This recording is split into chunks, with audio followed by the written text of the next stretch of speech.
வள்ளுவர் வாக்கு ஜோதிட நேயர்கள் அனைவருக்குமே அன்பான வணக்கம். நான் ரவினா.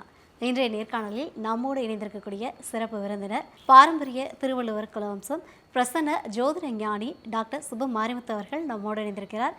அவரிடம் கேட்பதற்கு நிறைய விஷயங்கள் இருக்குது. வாங்க அவங்க கூட சேர்ந்து நிறைய விஷயங்களை கேட்டு தெரிஞ்சுக்கலாம். சார் வணக்கம். வணக்கங்கம்மா. ஐயா, இப்போ கிட்டத்தட்ட மொத்தம் 27 நட்சத்திரங்கள், ஒவ்வொரு எபிசோடாக 10 நட்சத்திரங்கள் பார்த்து முடிச்சாச்சு.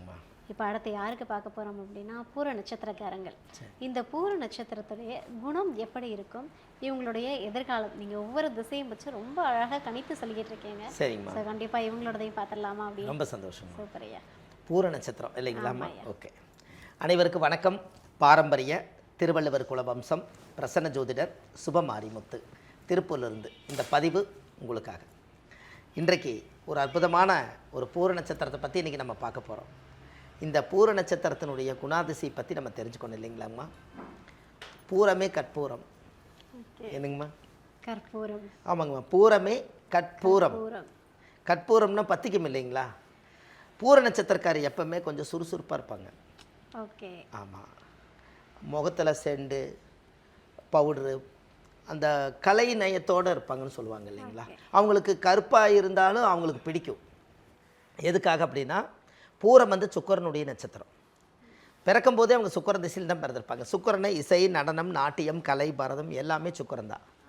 அதனால் புதன், அதாவது அந்த சுக்கிரன், அதனால் பூர நட்சத்திரம் சுக்கிரன் திசையில் தான் அவங்க பிறந்திருப்பாங்க. சிறு வயசுலேயே சுக்கிரன் திசையை விட்டுருவாங்க.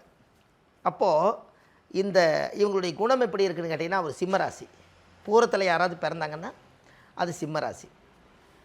இந்த சிம்மராசிக்காரருடைய வாழ்க்கை அந்த பூர நட்சத்திரத்தில் இருக்கிறது ஒரு வசீகரமான பேச்சுங்க. அவங்கக்கிட்ட எப்பவுமே இருக்குது ஒரு வசீகர பேச்சு. அந்த பாசிட்டிவாக வசீகரமாக பேசிடுவாங்க. திரும்பி பார்க்குற மாதிரி அந்த வசீகர பேச்சு அவங்ககிட்ட இருக்கும். ரெண்டாவது, பாசத்துக்காக ஏங்குவாங்க. ஏன்னா அது சிம்மம் இல்லைங்களா? அதனால் பாசத்துக்காக ஏங்குவாங்க. ரெண்டாவது, தாய் மேலே ரொம்ப பாசமாக இருப்பாங்க. பூர நட்சத்திரம் பார்வதி தாயாருடைய நட்சத்திரம். அதனால் தாய் மேலே எப்போவுமே பாசம் எல்லளவு குறையாது. காலத்துக்கும் அவங்களோட பேரு புகழ் எல்லாமே இருக்கும். அந்த பூர நட்சத்திரத்தில் பிறந்தாச்சுனாலே அவங்களுடைய கண்கள் பார்த்திங்கன்னா ஒரு வைப்ரேஷன் இருக்கும். அவங்களுக்கு தெரியாது. நீங்கள் தூரத்துலேருந்து பார்த்தீங்கன்னா அவங்களுக்குள்ள ஒரு சக்தி பிறக்கும். உலகத்திலேயே ஆதி பராசக்தி பிறந்த நட்சத்திரம் பூரம். என்னங்கம்மா? ஆதி பராசக்தி பிறந்த நட்சத்திரம் பூரம். அவங்களுடைய காலத்தொட்டு கும்பிட்டால் பெரிய ஆள் ஆயிடுவாங்களாம். ஆதி பராசக்தி பிறந்த நட்சத்திரம். அவங்க பாதத்தை தொட்டு கும்பிட்டாங்கன்னா பெரிய ஆள் ஆயிடுவாங்களா? அப்படின்னா என்னங்க? சக்தி இல்லாமல் சிவன் இல்லையல்ல, அதனால் சக்தி தானே பூரம். அதனால தான் காலச்சக்கரத்துக்கு மேசத்துலேருந்து சிம்மத்தில் கொண்டு போய் பூர நட்சத்திரத்தை பெண் தெய்வமாக வச்சுருக்காங்க. அதை சக்தி. அது சூரியன் இருக்கிறதுனால சிவன். அதனால் சக்தி இல்லாமல் சிவன் இல்லை. ஆண் பாதி பெண் பாதி அர்த்தநாரீஸ்வரர் மாதிரி சத்தியம் சிவனும் ஒளிஞ்சிருக்கிறது சிம்மராசியில் தான். சிம்மத்தில் மக நட்சத்திரத்துக்கு ஒரு கேரக்டர் இருக்குது, பூரத்துக்கு ஒரு கேரக்டர் இருக்குதா இல்லைங்களா? அப்போ பூர நட்சத்திரத்தில் ஒருத்தர் பிறந்தா சிறு வயசில் கஷ்டப்படுவார். எப்படியாவது வாழ்க்கையில் நான் முன்னுக்கு வரமாட்டேனா, என்னுடைய வாழ்க்கையும் ஒரு நாளைக்கு வெளிச்சத்துக்கு வராதா, நான் இந்த உலகத்தில் நான் அரங்கேற்றம் செய்யாமல் இருக்காமல் இந்த பூலோகத்தில் நான் நல்லா வாழணுன்னு மனக்கோட்டை கட்டி வச்சு ஒரு நாள் பணத்தை சம்பாதிக்கிறதுக்கு பல திட்டம் போடும். அந்த திட்டத்தை நிறைவேற்றுறது ஒன்று பூரம் தான். அதனால தான் பூரமே கற்பூரம்னு சொன்னோம். இந்த கற்பூரம்னு எதுக்காக சொன்னோம்னா, சிம்ம வீடு தான் நெருப்பு வீடு. அந்த கற்பூரம் பார்த்தா பற்றிக்குமா, அவ்வளோ பவர் இருக்குங்கிறது தான் பூரம். அதுக்கு நாமளாக எடுத்துக்கிட்ட பூரமே கற்பூரம்னு. அப்போது பூர நட்சத்திரக்கார் காலையில் ஒரு கற்பூரம் பொறிச்சி வச்சு சாமி கும்பிட்டு அவங்களுக்கு நல்லது தானே. அதுலேயே கற்பூரம்னு வருதல்லங்க, அதுலேயே கற்பு பூரம்னு வருதலைங்கன்னு. அப்போ ஜாதக ரீதியாக அந்த முன்னோர்கள் அந்த காலத்தில் பாரம்பரியத்தை காப்பாற்றக்கூடியவங்க பூர நட்சத்திரக்கார். அவங்க தாத்தா எங்கே வாழ்ந்தாரோ அவரோட பேரை இவர் சொல்லிகிட்டு இருப்பார். அவங்க பாட்டி எப்படி வாழ்ந்தாங்களோ அவங்க வேறு இவர் இன்றைக்கி சொல்லிகிட்டு இருப்பார். அவங்க முன்னோர்கள் யாரெல்லாம் இருக்காங்களோ அவங்க பேரெல்லாம் இவங்க சொல்லுவாங்க. ஏன்னா சிம்மம் என்பது ரெக்கமெண்டேஷன், பெரியவர்களுடைய ஆசீர்வாதத்தை வச்சு இவங்க பிழைப்பாங்க. அப்போ அவங்க தாத்தா பாட்டி அவங்க முன்னோர்கள் இவங்களை எல்லாம் இந்த பூர நட்சத்திரக்காரு வணங்கிறது, கும்பிடுறது, திதி கொடுக்கறது, இறந்தவங்களுக்கு தர்ப்பணம் கொடுக்கறது, இந்த வேலையெல்லாம் பூரம் பண்ணும். அப்போ முன்னோர்களுடைய ஆசீர்வாதம் யாருக்கு வந்துச்சுன்னா பூர நட்சத்திரக்காருக்கு தான் வந்துச்சு. அப்போ இந்த பூர நட்சத்திரத்தில் பிறந்தால் ஒரு பெரிய மகாசக்தி படைத்த நட்சத்திரம் இல்லைங்களா? அது நம்ம வாழ்க்கையில் ஒரு பெரிய மாற்றத்தை கொடுக்கும். இப்போ அவங்களுக்கு என்ன அப்படின்னு கேட்டிங்கன்னா, அவங்க பிறக்கும்போது சுக்கிர திசையில் பிறப்பாங்க.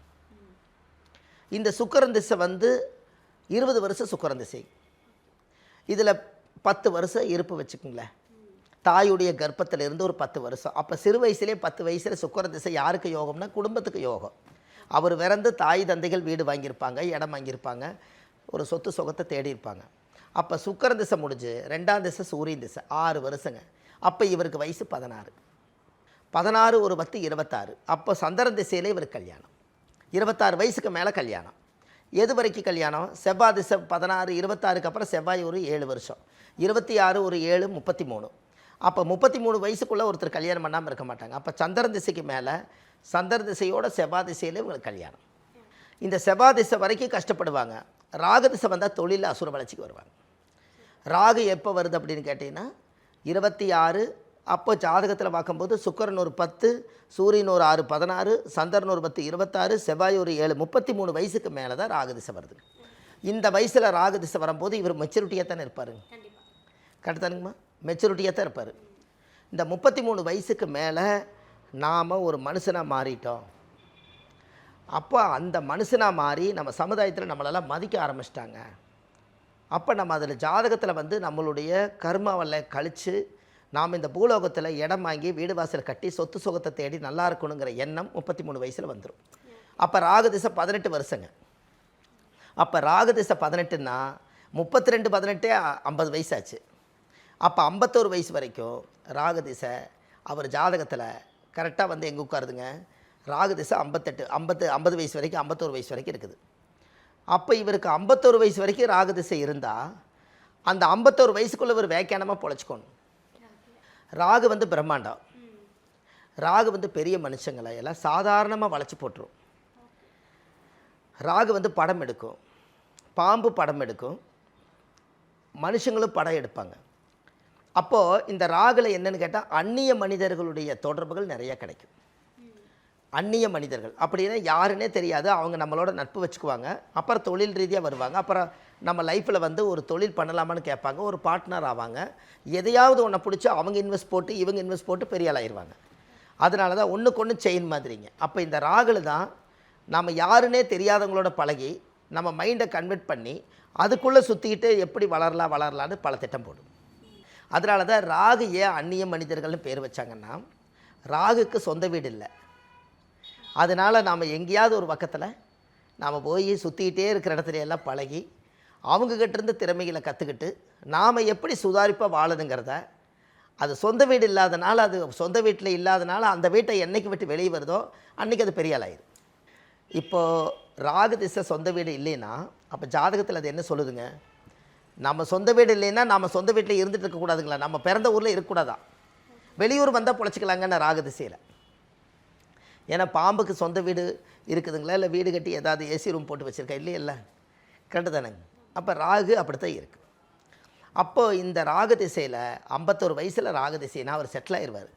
51 வயசுக்குள்ளே எல்லாத்தையும் கடந்து சம்பாரித்து ஒரு தொழிலில் ஒரு லெவலுக்கு வந்துடுவார்.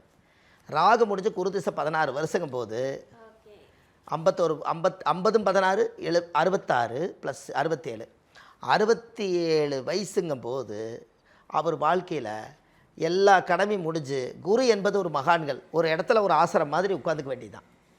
அப்போ பாருங்கள், குரு திசையில் அவர் ரிட்டையர்டு. கரெக்டுங்களாம்மா? குரு திசையில் நம்ம தொழிலெல்லாம் பார்க்குறதுக்கோ பிடிக்கிறதுக்கோ அந்த அமைப்பு வராது. அந்த உடம்பை அமைதிப்படுத்திட்டு வர்றவங்களுக்கு இந்த அறிவை வச்சு ஞானிகளாட்ட பேசுகிறாங்க இல்லைங்களா, அந்த மாதிரி போவார். அப்போ பாருங்கள், இப்போ ராகு திசை முடிஞ்சு யாருக்கு குரு திசை வந்தாலும் அவங்க கெட்ட பின்பு தானே ஞானி. என்னங்கம்மா? அதான் கெட்ட பின்பு தானே ஞானி. என்ன நீ ஞானியாட்ட பேசுகிறேன்னா அவன் வாழ்க்கையில் கெட்டு போனவங்க ஞானி மாதிரி தானே பேசுவார். அதான் கெட்ட பின்பு ஞானி. கரெக்டுங்களா? அப்போது இந்த ராகு திசை அப்போ ராகு திசை 51 வயசு, குரு ஒரு 16. அப்போ எல்லாம் சேர்த்தும் போது 66 வயசு தாண்டிடுதுங்களா? அதுக்கு மேலே சனி ஒரு 19ங்கும் போது அவர் 70-80 கோடி போயிடுறாரு. கரெக்டுங்களாம்மா? ஆனால் இந்த காலத்தில் நாம் 70-80 வயசு வரைக்கும் முதல்ல இந்த உடம்பை வச்சுருப்பானே தெரியல. அப்போது இவருக்கு ரிட்டையர்டு வயசு எதுன்னு கேட்டால் ராகு தான் ரிட்டையர்டு, குரு தான் ரிட்டையர்டு. ராகுல 51 வயசு தான், குரு வந்து 16 வருஷம். அப்போ அவருக்கு ஆமாம் நிம்மதியான ரிட்டையர்டு எதுன்னு கேட்டிங்கன்னா அது. அப்போ நம்மளுக்கு இந்த குரு திசை முடியறதுக்குள்ளே நம்ம வாழ்க்கையில் கொஞ்சம் சேகரித்து நம்ம அதுக்குண்டான வழி செஞ்சுக்கணும் இல்லைங்களா?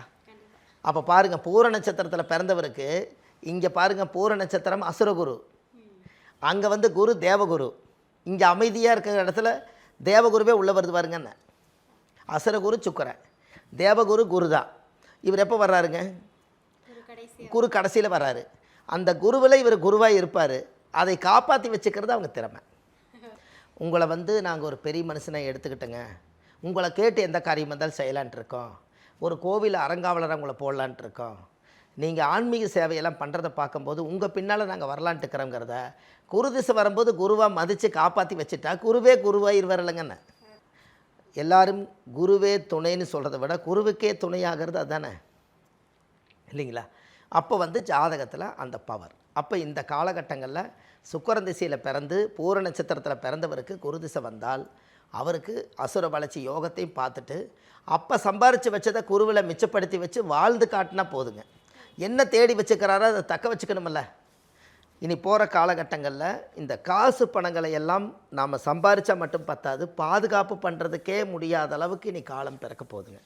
அப்போ எத்தனையோ ஏமாற்றங்கள் இருக்குது, எத்தனையோ இன்வெஸ்ட் பண்ணி நம்ம வாழ்க்கையில் கடைசி காலத்தில் இப்படி எல்லாம் சம்பாரித்து விட்டுட்டுங்க, இது அதை நம்பி போட்டேன் இதை நம்பி போட்டேன்னு எத்தனையோ இருக்குது இல்லைங்களா? அதையெல்லாம் மீறி நம்ம உழைச்ச காசு நல்லா இருக்கணும்னு சொன்னால் நாமளும் அப்படியே வளர வளர அந்த புண்ணியமும் தானமும் தர்மமும் செஞ்சுட்டு வந்தீங்கன்னா அந்த தப்பான வழியை காமிச்சு கொடுக்காம கடைசி காலத்தில் நல்ல வழியும் நல்ல இடமும் நல்ல சிம்மாசனமும் நம்மளுக்கு கிடைக்கும். அதுதான் சிம்மம். இதெல்லாம் வாழ்க்கையில் இந்த பூர நட்சத்திர சிம்ம ராசிக்காரர்களுக்கு ஒரு அற்புதமான கோயில் இருக்குதுங்க. அந்த கோவில் உங்களுக்கு நான் தர்றேன். அந்த கோயிலுக்கு அவங்க போயிட்டு வந்தாங்கன்னா முதல் தாயுடைய கர்ப்ப வாசனை தோஷம் நிவர்த்தியாகி தாய்க்கு ஒரு நன்றி செஞ்சுட்டு அந்த தாய் அந்த ஒரு பிறந்த நட்சத்திரத்துக்கு இந்த பூமாதேவிக்கு ஒரு நன்றி செய்வார். இது எல்லாம் பார்த்து வாழ்க்கையில் ஒரு பெரிய மாற்றத்துக்கு பூர நட்சத்திரம் வரும். வேக்கானமாக பொழைச்சதுன்னா அந்த பூர நட்சத்திரம் அசுர வளர்ச்சிங்க. ஆமாம், இது எல்லாம் மக்களுக்கு ஒரு பெரிய உதாரணம் இல்லைங்களா? எப்பூரம் பற்றி பேசிகிட்டு இருக்கோம். பூரம் நட்சத்திரத்திற்கு ரொம்ப அழகான பலன்கள்லாம் கொடுத்துட்டீங்க. சரி, பிரச்சனையிலேருந்து விடுபடணும்னாலே எல்லாருக்கும் வந்து கோவில் வழிபாடு தான் சிறந்ததுன்னு அவங்கள வந்து எல்லார் மனசுலையும் ஒரு தீராத நம்பிக்கையாக இருக்குது. கண்டிப்பாக நீங்களும் பூரத்துக்கு ஒரு கோவில் சொல்கிறேன்னு சொல்லிட்டீங்களா? இந்த பூர நட்சத்திரம் எந்த கோவிலை போய் வழிபட்டுட்டு வர? கண்டிப்பாங்க, ரொம்ப சந்தோஷம். அதாவது பூர நட்சத்திரம் சிம்ம ராசியில் பிறந்திருக்கிறவங்க பாருங்கள், இவ்வளவு தூரம் உங்களுக்கு இந்த பூர நட்சத்திரத்தை பற்றி வாழும் இயற்கை, இந்த வாழும் இயற்கையில் உங்கள் ஜாதகத்தில் பாருங்கள், திசையோட வயசோடு வாழ்ந்தீங்க. கடைசியாக இந்த கோயிலை போய் நீங்கள் பார்த்துட்டு வந்தால் தானே எந்த டிராஃபிக் இல்லாமல் நீங்கள் தடையெல்லாம் வாழ முடியும். அதுக்கு பூர நட்சத்திரத்தில் யார் ஒருவர் பிறந்தாலும் அந்த காலத்தில் சித்தர்கள் மகான்கள் யோகிகள் எல்லாம் நட்சத்திர கோயிலே கட்டி வச்சுருக்காங்க. நம்ம எங்கேயுமே போய் அலைய வேண்டியதில்லை. அந்த நட்சத்திர கோயில் எதுன்னு கேட்டிங்கன்னா புதுக்கோட்டை மாவட்டம் பட்டுக்கோட்டை போகும் சாலையில் திருவரங்குளம்ங்கிற ஊரில் தீர்த்தேஸ்வரர்னு ஒருத்தர் இருக்கார். அவர் தான் சிவன். இந்த கோவிலில் நல்லா தெரிஞ்சுக்குங்க, தீர்த்தேஸ்வரர் கூகுளில் நீங்கள் சர்ச் பண்ணிங்கன்னா, அதாவது புதுக்கோட்டை மாவட்டம் பட்டுக்கோட்டை சாலை போகும் வழியில் திருவரங்குளம்ங்கிற ஒரு ஊரில் தான் அந்த கோவில் இருக்குது. தீர்த்த ஈஸ்வரர். அந்த கோயில் எப்பவுமே ஈரமாகவே இருக்கும். இந்த கோயிலை சுற்றி 8 தீர்த்தம் இருக்குது, அஷ்ட தீர்த்தம் இருக்குது. ஒரு காலத்தில் அந்த காலத்தில் சொல்லியிருக்காங்க, அந்த தீர்த்தமெல்லாம் வலிஞ்சு கோயிலுக்குள்ளே வந்து நிற்கிங்களாம். 8 அஷ்டத்துக்கு தீர்த்தம் வந்து சாமிக்கு அபிஷேகம் பண்ணுமா. அதனால் அஷ்ட தீர்த்தம் இருக்கிறதா தீர்த்தேஸ்வரர். அந்த கோவிலில் போய் சாமிக்கு தேங்காய் பழம் பூ மாலை கல்கண்டு வாங்கி அர்ச்சனை பண்ணி உங்கள் ஜாதகத்தை வச்சு பூஜை பண்ணிவிட்டு வாங்க. உங்கள் வாழ்க்கையில் தாயுடைய கர்ப்ப காலத்தில் பிறக்கும்போது பூர நட்சத்திர தோஷம் அன்னையோட நிவர்த்தியாகும். இதை செய்யுங்க, நல்லதே நடக்கும். அதாவது வந்து இப்போ பூர நட்சத்திரக்காரங்களுக்கு வந்து ஒரு கிளாரிட்டி கிடச்சிருக்கும். என்னென்னா, ஓகே நமக்கு இந்த திசை வந்து இப்போ நடந்துக்கிட்டு இருக்குது, ஐயா சொல்லிட்டாங்க, சரி இந்த நேரத்தில் வந்து நம்ம இதை செஞ்சுக்கலாம் அப்படின்னு சொல்லிட்டு ஒரு கிளாரிட்டி கிடைச்சிருக்கு. ஒரு சூப்பரான கிளாரிட்டியை வந்து பூர நட்சத்திரக்காரங்களுக்கு கொடுத்துருக்கீங்க. அடுத்த ஒரு நட்சத்திரத்தில் வந்து பார்த்து நிறைய விஷயங்களுக்கு எடுத்து தெரிஞ்சுக்கோங்க. சரிங்கம்மா, ரொம்ப நன்றிங்கம்மா, வணக்கங்க.